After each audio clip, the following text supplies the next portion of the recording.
There's a vendor that makes the little rubber retaining gasket on the idler wheel on this 1019 as an new aftermarket part.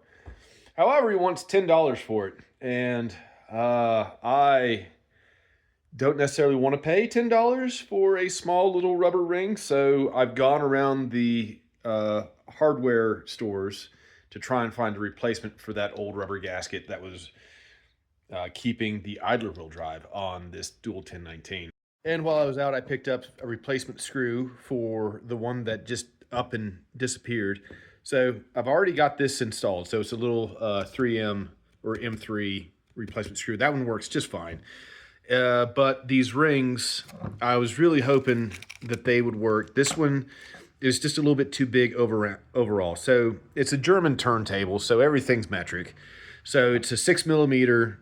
The space that this gasket has is 6 millimeters on the outside diameter, 3 millimeters on the inside diameter, and then 1 millimeter thick. This guy right here, quarter inch outside, 1/8 on the inside, and then 1/16 thick. And so that's just a little bit bigger all the way around. And so the end result was a sluggish platter.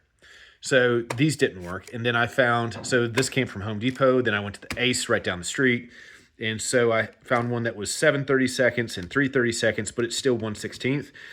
Width-wise, outside and inside diameter, that one worked okay, but however, it's still too thick. So 1/16 is, I think that's around like 1.5 millimeters. So what's happening is the bottom of both of these sets of washers are putting downward pressure on the idler wheel and keeping it from getting up to speed. So I've got one of the busted, one of the old Haggard retaining rings on there, and it gets up to speed and stays at a constant speed.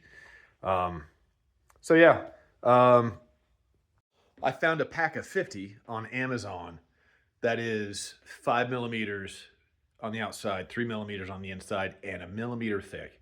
And I'm really hoping that that size right there will work without putting too much friction on the idler wheel, so this guy can get up to speed and stay there. If not, I may end up buying that $10 piece of fucking rubber, or trying to track down maybe Alibaba or AliExpress or something like that. Find something that's maybe a flat washer that's 0.5 millimeter, because it's got to be pliable.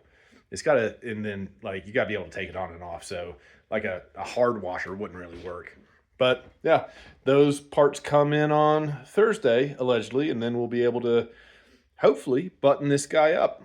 In the meantime, I am going to hook this guy up to the speaker or my stereo system over there in the corner and make sure that the audio's good, because I'm going to be livid if after all this, I have to rewire the tone arm. Yep.